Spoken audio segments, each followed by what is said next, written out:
Gabriel Attal a donné une idée de calendrier pour lui, retour à la normale, pas avant la mi-avril, donner un cap aux Français. Est-ce que c'est important ?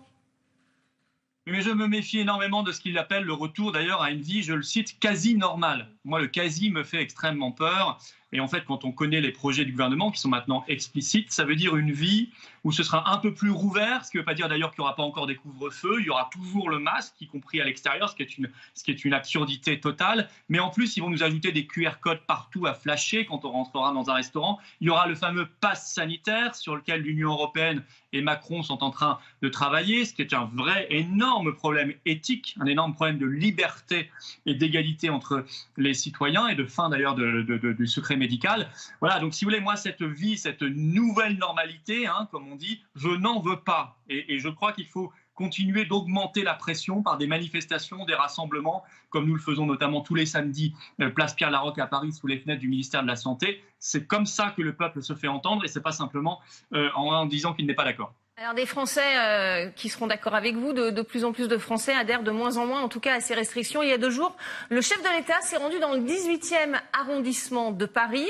Il a pris un bain de foule au mépris d'ailleurs des distanciations sanitaires et un accueil, vous allez le voir, plutôt tendu.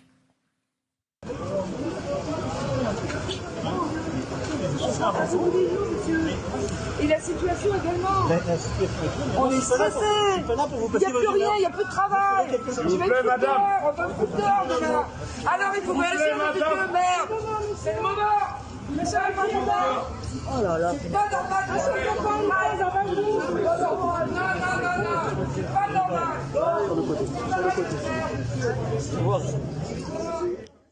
Florian Philippot, cette colère des Français, est-ce que vous la ressentez, vous, en tant qu'élu ?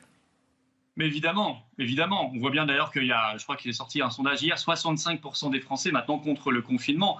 Ça suffit.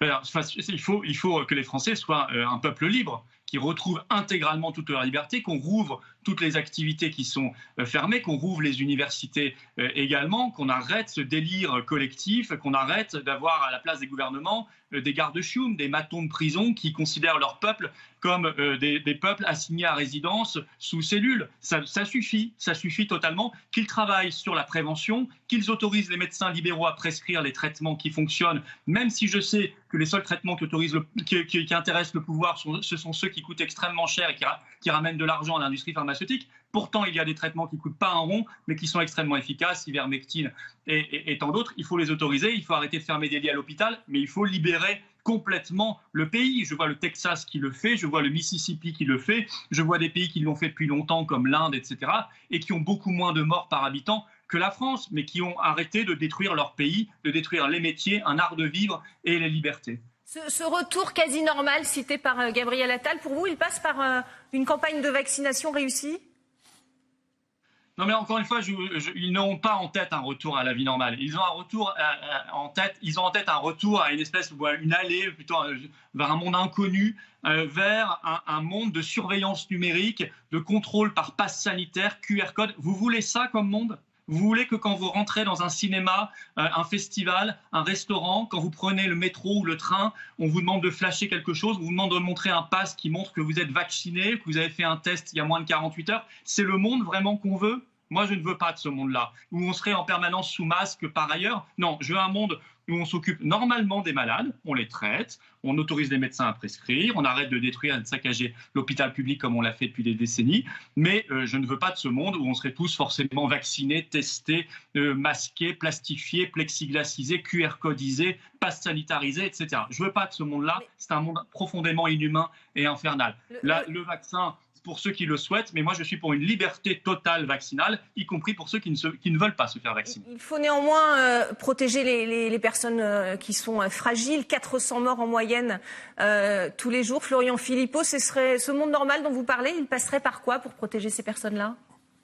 C'est-à-dire qu'on n'aurait pas 400 morts par jour si on soignait les gens.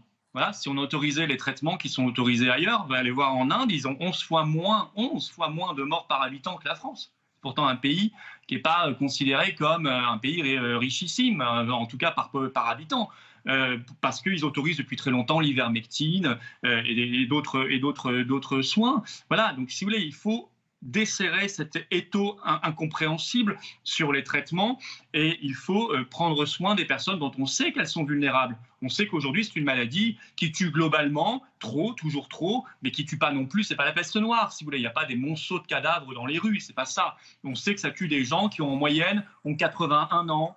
Voilà, donc il faut en prendre soin, il faut renforcer les lits à l'hôpital, il faut faire de la prévention avec la vitamine D, la vitamine C, ça a été recommandé par les autorités médicales, mais jamais Véran n'en parle, jamais Macron n'en parle. Ce qui les intéresse, c'est le vaccin, le pass sanitaire, les confinements ou les couvre-feux, et évidemment les médicaments comme les anticorps monoclonaux qui coûtent 2 000 €.